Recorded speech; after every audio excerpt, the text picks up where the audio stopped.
Hola y bienvenido de nuevo a Sustainable Teacher. Si es la primera vez que pasas por aquí, me llamo Leticia y me alegro de conocerte. Y si ya has pasado antes, me alegro de volver a verte. En el vídeo de hoy vamos a hablar del impacto del vidrio. Así que si este vídeo te interesa, no lo dudes. Suscríbete, dale a la campanita y si te gusta este vídeo, dale al like.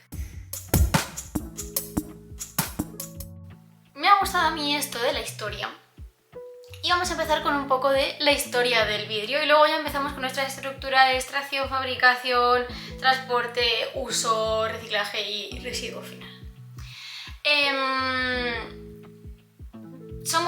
El ser humano somos capaces de fabricar vidrio desde el año 1200 a.C., vidrio como tal, ¿vale? Porque antes se hacían como unas pastas y tal, pero no llegaban cerámicas, esmaltes, pero no llegaban a ser vidrio. Vidrio como tal, hace unos 1200 años antes de Cristo. O sea, hace unos 1200 no, harían 3200 en total. Y luego quería hacer una aclaración, porque vidrio y cristal son dos términos que se confunden muchísimo y que la gente suele usar de forma sinónima y no lo son. La diferencia entre vidrio y cristal es la estructura molecular que hay dentro, digamos, en las moléculas que unen el resultado de, digamos, el cristal o el vidrio que estamos viendo. En el caso del cristal, los átomos están ordenados. O sea, hay unos en distancias de enlace entre átomos y estas se mantienen siempre formando una red tridimensional más o menos geométrica. En cambio, en el caso del vidrio, no. En el caso del vidrio es una pasta de átomos informe que se ha solidificado muy rápido y por eso no le ha dado tiempo a ordenarse y a estructurarse en el espacio, porque la diferencia es que el vidrio se solidifica de forma más lenta. El cristal se solidifica de forma más lenta que el vidrio. El vidrio se solidifica de forma muy rápida y entonces no le da tiempo a adquirir esa estructura espacial, ¿de acuerdo? Entonces no hay una distancia y una geometría que se mantiene de forma constante a lo largo de todo el vidrio entre los átomos, mientras que en el cristal sí que la hay. Luego vamos a hablar un poco con respecto a cómo... vamos a empezar ya con cómo se fabrica y de dónde se extraen los materiales. Vidrio, hay varios tipos.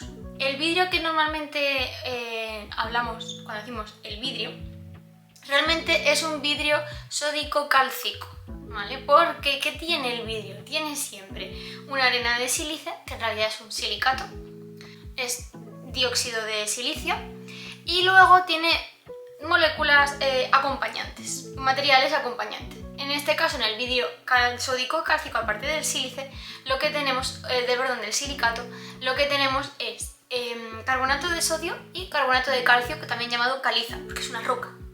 Y ya ahí os doy una pista de dónde se extraen los materiales. Aparte de la arena, que también es... Porque en verdad casi todas las arenas son de silicato, con más cosas, pero el silicio es uno de los elementos principales. Entonces, el carbonato de sodio y el carbonato de calcio son los otros dos componentes que le van a dar la estructura para que... O sea, van a ser los ingredientes para que la estructura del vidrio, que nosotros conocemos como vidrio, sea la que es. ¿Qué se hace? Pues se añade una cierta cantidad de arena de sílice, de carbonato de sodio y de caliza, trituradas, a un alto horno. Un alto horno que va entre los 1400 y los 1600 grados. A esas temperaturas los materiales se funden, ¿vale? Se vuelven líquidos y entonces se mezcla y después hay que enfriarlo y darle forma. Y para enfriarlo y darle forma tenemos también tres formas de hacerlo, tres procesos posibles. El primero es el soplado. Es el más clásico, es el que nos imaginamos siempre, el típico soplador incluso en la prehistoria, pues sería ese. Hoy por hoy no lo sopla una persona, a no ser que sea algo artesanal, lo sopla una máquina, es un soplado automatizado y hay un molde, ¿vale? Entonces al soplar la pasta de vidrio se acopla a la forma del molde. Por ejemplo, las botellas se hacen con este sistema. Luego, con respecto a las otras dos formas, tenemos una que es por flotación sobre un baño de estaño en el que se consiguen láminas. Láminas que pueden servir, pues, por ejemplo, para los cristales que no son cristales de las vitrinas, de los muebles, o algún tipo de, por ejemplo, los cristales que no son cristales, que en verdad es vidrio, que se utilizan para poner encima, pues, de las mesas o de los estantes. Y luego el tercer sistema es el laminado, que es hacer pasar por rodillos. También se van a obtener láminas, pero por la acción mecánica de los rodillos por los que pasa. Y este tipo de fabricación se hace más que nada para el vidrio de seguridad. Esto no hay que confundirlo, como decía, con el cristal. ¿Qué se suele hacer de cristal? Pues realmente las cristalerías, copas muy buenas, y las ventanas de las casas también suelen ser de cristal. Y el resto pues suele ser vidrio. Y incluso las lunas de los coches y todo esto suele ser vidrio y no cristal. Todo lo que es material de laboratorio también es vidrio y no cristal. Todo lo que es material de cocina, tuppers, sobre todo estos Pyrex que aguantan a altas temperaturas en el horno, es vidrio y no cristal, ¿vale? Para que nos hagamos una idea de para qué se utiliza. Os decía que no solo tenemos y ya me he empezado a adelantar un poco con lo de laboratorio y tal. No solo tenemos esta receta, por así decirlo, de vidrio, que es arena de sílice, carbonato de sodio y carbonato de calcio, sino que también tenemos otros 3 tipos que se usan con cierta frecuencia. Por ejemplo, el vidrio acompañado de plomo. Ese se utiliza, por ejemplo, para las cámaras fotográficas. El vidrio acompañado de borosilicatos, o sea, bueno, la arena de sílice acompañada de otros borosilicatos, es el que se utiliza para cuando se necesita resistencia térmica. Material de laboratorio, material de cocina. Y luego hay unos que son solo de sílice. Es un cristal muy frágil, no es práctico para nada, pero por ejemplo los filtros de luz ultravioleta están hechos de este vidrio con solo arena de sílice. Eso con respecto a la fabricación. Llevo todo el rato diciéndoos arena, caliza. ¿De dónde creéis que sale la materia prima para hacer esto? Pues obviamente de canteras. Normalmente canteras a cielo abierto, de las que se va a sacar o bien arena, o bien la caliza, o bien el carbonato de sodio. Del impacto de la minería hablé en un vídeo anterior, creo que fue en el primero, lo dejaré por aquí. En todo caso, en la cajita de información también os voy a volver a dejar información sobre el impacto de las canteras, en este caso en concreto, porque es de donde se extrae el material necesario para el vidrio. Entonces, bueno, hasta ahora, ¿qué es lo que choca aquí a nivel de impacto energético? Obviamente las canteras, ¿vale? Toda la problemática asociada a polvo, ruido ambiental, lixiviado de aguas, cambios en zonas naturales, cambios en los ecosistemas de las zonas naturales, las carreteras que hay que hacer para poder crear por mitad del campo para llegar a las minas, etcétera, etcétera. Y luego, con respecto a la formación, a la fabricación en sí del vidrio, el punto más duro de sobrepasar es el apartado energético, porque obviamente calentar un alto horno a 1500 grados de media, entre 1400 y 1600, pues no es barato a niveles económicos. Ya dependerá del país, de la empresa, pues se utiliza gas natural, se utiliza energía hidráulica, pues depende. Me ha costado mucho encontrar datos de fabricación del vidrio, y esto se debe a una razón muy curiosa, y es que la industria del vidrio está focalizada en determinados países, de los que hablaremos después en el transporte. Entonces, claro, dependiendo del país, pues va a cambiar mucho la cantidad de producción de vidrio y, por tanto, la cantidad de energía que se invierte en ello y la huella de carbono que esto va a provocar. Entonces, por ejemplo, he mirado 3 países de Europa, España y 2 más. En España normalmente se fabrica un poco vidrio, ¿vale? No tenemos una gran industria del vidrio más que a pequeña escala, pero no a gran escala. Y la fabricación que se produce en España supone una huella de 1 kilotonelada de dióxido de carbono, de equivalentes de dióxido de carbono al año. Por contrastar, es bastante baja. En Italia es ni más ni menos que 2,7 megatoneladas, es decir, millones de toneladas. Kilotoneladas es miles de toneladas, megatoneladas millones de toneladas de equivalentes de carbono al año. Es una pasada, ¿vale? Y supone el 1% del gasto energético total de la industria del país. Y ya Alemania, que sí que tiene industria, ¿vale? Empresas que fabrican vidrio. Alemania se lleva ya el oro con entre 50 y 60 megatoneladas de equivalentes de dióxido de carbono al año de huella ecológica proveniente de la industria de la fabricación del vidrio. Y el gasto energético es el 3% del gasto energético total de la industria del país. Que bueno, sigue siendo bajo, pero pues es más de un 1%, que realmente es difícil, pensando en cantidades a nivel anuales de país, es difícil alcanzar valores más altos del 1%, tienes que ser una industria muy potente. Y luego sí, una cosa que he encontrado bastantes artículos científicos además al respecto es que todas las empresas están buscando formas de reducir, y en todos los países, esa huella ecológica, porque en efecto es bastante alta. Con estos datos la verdad es que es relativamente difícil poder comparar la huella ecológica. Entonces os he rescatado datos antiguos del plástico y del papel para que podáis comparar. Resulta que los datos que yo tenía, porque claro, como luego al final en cada vídeo encuentro una cosa diferente, o en cada investigación que hago encuentro una cosa diferente, vamos a poner los datos en común y que las cifras las podamos comparar. Entonces, recordad que el consumo de equivalentes de dióxido de carbono para el para el plástico era entre 1,5 y 3,5 kilogramos de dióxido de carbono por kilo de plástico producido, ¿vale? Que aquí estábamos hablando hasta ahora de cifras anuales, pues aquí estamos hablando de por kilo de plástico producido, es decir, la huella de carbono total del plástico es entre 1,5 y 3,5 kilogramos de dióxido de carbono por kilo de plástico producido.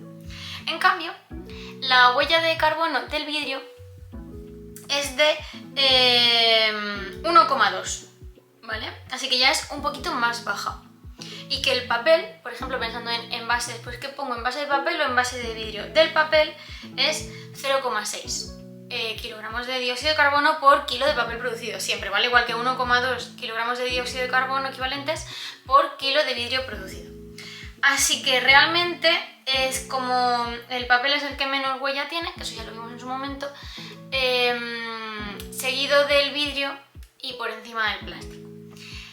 Así que al final realmente no está nada mal, ¿vale? Luego hablaremos de las conclusiones. Y lo bueno que tiene el vidrio frente al plástico y al papel es la cantidad de veces que se puede reutilizar, que también lo hablaremos después.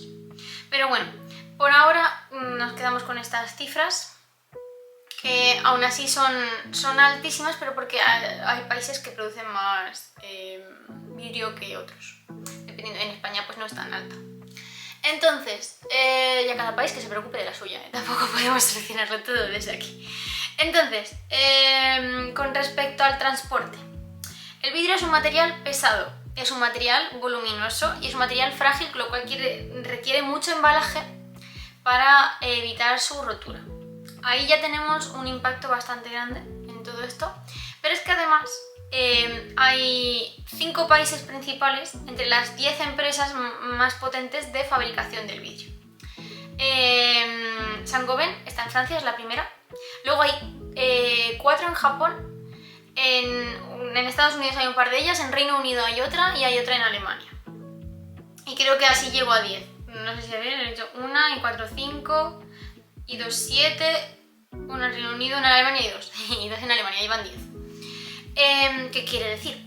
Que bueno, nosotros desde España, pues ni tan mal, tenemos ahí Francia, Alemania y Reino Unido relativamente cerca y vale, pero realmente quizá después de Saint-Gobain, que es la primera, las más potentes son las japonesas. Entonces se dedican, por ejemplo, a hacer mucho tipo de lentes, de gafas y tal, con lo cual al final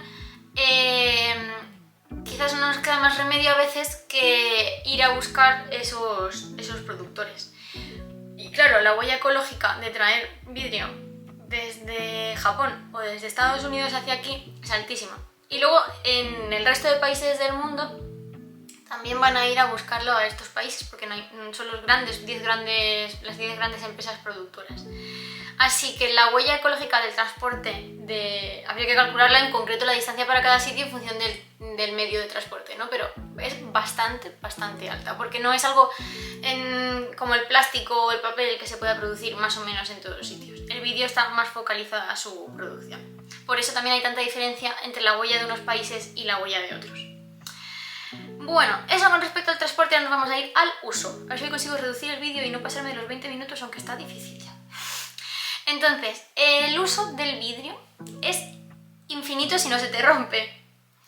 Un envase de vidrio no se degrada con el tiempo, como por ejemplo le puede pasar a un envase de papel o a un envase de plástico. Entonces, se calcula que a partir de las 2-3 veces de reutilización ya estás digamos, amortizando la huella por encima de la huella de papel y por supuesto de la de plástico, lo cual es muy positivo. Otra cosa muy positiva, bueno, hay un estudio que dice, por ejemplo, las empresas estas de botellas que tú puedes retornar, tipo las de los bares o suscripciones de estas de leche y cosas de estas, vienen a decir que un envase de estos, su vida útil son entre 50 y 60 veces antes de que se rompa o se recicle, lo cual sigue siendo bastante. Y en general esto es así para todos los vidrios, excepto el caso de la fibra de vidrio, porque la fibra de vidrio ya no es solo vidrio, ¿vale? Es vidrio mezclado con polímeros plásticos. Y ahí pues es donde viene el problema de la degradación de la fibra de vidrio, que sí se degrada y además suelta como unos microplásticos que, por cierto, son muy tóxicos para el medio ambiente. ¿Dónde podemos encontrar fibra de vidrio? Pues en materiales de construcción, en materiales de automóviles y la que más me preocupa a mí personalmente, en los cascos de los barcos.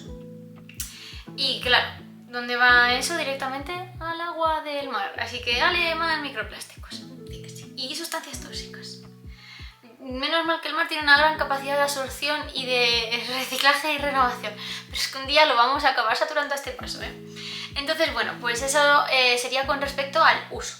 Con respecto al reciclaje, el vidrio se puede reciclar al 100%, ¿vale? Y es infinitamente reciclable. No es como, por ejemplo, que vimos, creo que fue el acero inoxidable, que tiene un límite de veces que se puede reciclar y luego ya no es reciclable nunca más. Creo que lo de las minas fue cuando el acero inoxidable, ahora que lo pienso.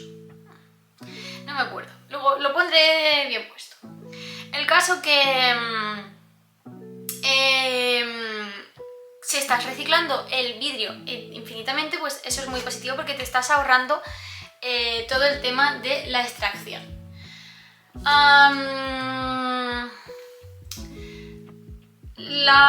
De hecho, la única excepción es que si ya has teñido el vidrio, que el vidrio simplemente se tiñe con colorantes, ya no puedes reciclarlo para hacer otra vez vidrio transparente. Si ya es verde o azul, será para siempre verde o azul o marrón, que son como los colores más típicos que podemos encontrar en el vidrio teñido. Pero bueno, puedes reciclarlo para hacer botellas del mismo color, eso no es un problema. Entonces, unas cifras muy interesantes. El otro día, en el último vídeo dije, bueno, España siempre está a la cola en las estadísticas europeas. Pues hoy no. La tasa de reciclaje de vidrio en Europa es altísima, ¿vale? Por ejemplo, en Asia y en Estados Unidos es solo del 30% de media, ¿vale? Mientras que en Europa la media está en el 76%.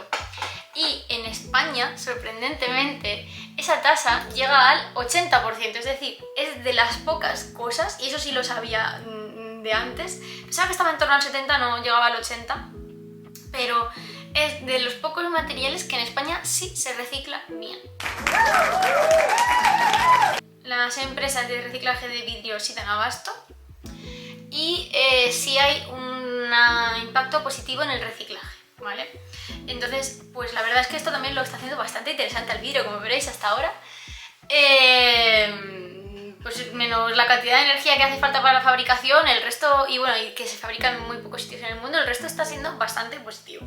Entonces, por comparar, si fabricamos vidrio a partir de vidrio reciclado, nos haría falta, por ejemplo, para la misma cantidad de material, 1 tonelada de vidrio reciclado frente a 1,2 toneladas de materia prima para poder fabricar esa misma cantidad de vidrio. Así que ya estamos ahorrando. Hace falta más materia prima que vidrio reciclado. Luego, por cada 10% de vidrio que se recicla, supone un 2,5% menos de energía consumida que si tuviéramos que partir de la producción a partir de materia prima de ese vidrio. Y por cada tonelada que se recicla, se están ahorrando 700 kilogramos de dióxido de carbono. Así que, pues la verdad es que es bastante interesante que por cada tonelada ahorres 1,2 toneladas de materiales nuevos, de materia prima nueva, y 700 kilogramos de dióxido de carbono. Es poquísimo, estábamos hablando antes de megatoneladas y kilotoneladas, pero todo lo que se pueda reducir la huella, eso está bien. En Europa, en la Comunidad Europea, se reciclan al año 1 megatonelada de vidrio, ¿vale? Es una pasada la cantidad de vidrio, y lo cual supondría 700 kilotoneladas de equivalentes de dióxido de carbono menos a nivel de huella ecológica. Por ponerlo en megatoneladas, que como hemos estado hablando al principio del vídeo, serían 0,7 megatoneladas, ¿vale? Y pues creo que ya he llegado al final del reciclaje, así que vamos a meternos con el fin de vida y con la conclusión. Vale, imagínate que el vidrio llega un momento en que no se recicla, acaba en un vertedero o en mitad del campo, y esperemos que no cause un incendio. Pero bueno, por alguna razón ese vidrio no llega a reciclarse y acaba en un vertedero con restos sin clasificar. O si acabara enterrado en mitad del campo. ¿Cuánto tardaría el vidrio en degradarse? Esta cifra la verdad es que a mí me sorprendió cuando yo la descubrí, porque bueno, el papel, los restos orgánicos son entre semanas, meses, incluso el aluminio tiene entre 200 y 500 años. Pues resulta que la tasa de los años que tarda el vidrio en degradarse en el medio ambiente es entre 3.000 y 4.000 años, ni más ni menos. Es decir, que si yo tiro vidrio a la tierra, al vertedero, va a estar ahí mucho, mucho tiempo. Y bueno, al final, dependiendo de lo que lleve, no tiene por qué ser tan contaminante, no sé, que lleve plomo o que lleve boro, pero bueno, no son materiales tan contaminantes, pero aún así estás añadiendo unos elementos extra a la tierra que no tiene por qué tener. Pues sobre todo con las tasas tan buenas de reciclaje y las ventajas que tiene el reciclaje del vidrio con respecto a la fabricación de vidrio a partir de materias primas. Así que la verdad es que esto da un poco de pena. Simplemente que lo tengáis en cuenta, obviamente el del plástico sigue siendo mucho mayor. Y ahora, a modo de conclusión, después de todo esto, pues la verdad es que me parece que el vidrio es bastante ventajoso. Si bien es cierto que tiene un gran gasto energético a la hora de la fabricación por el proceso de fundición, que requiere mucha temperatura, el resto de apartados, bueno, y la extracción, que es minería, pero pues, todas las extracciones tienen impacto en la definitiva, ya sea la del petróleo o la de talar árboles, etcétera, etcétera. Y el agua que ha hecho falta para crecer esos árboles, para fabricar. Y pues la verdad es que parece relativamente ventajoso. Y el resto de los apartados son bastante positivos, excepto el del transporte, pero también dependiendo de dónde vivamos. Si por ejemplo le compramos el vidrio a Francia, pues ni tan mal. Así que ciertamente utilizar vidrio sería una alternativa bastante sostenible a utilizar, por ejemplo, plástico o papel en casa, por ejemplo, para el almacenamiento de productos de comida o para los envases de los productos de droguería. Y bueno, pues sinceramente me ha gustado el vidrio. O en la parte del impacto también, bueno, se están estudiando formas de reducir esa huella de carbono. También dependerá del tipo de energía, no es lo mismo que estén usando energía nuclear que energía renovable para la fabricación. Y bueno, pues para que os hagáis una idea de cuál es el impacto del vidrio y que vosotros decidáis como siempre hacer lo que queráis y que por supuesto uséis lo que ya tenéis. Y hasta aquí el vídeo de hoy, iba a decir el vidrio, el vídeo de hoy. Espero que os haya sido interesante, cualquier duda la dejáis en la cajita y por supuesto nos vemos pronto.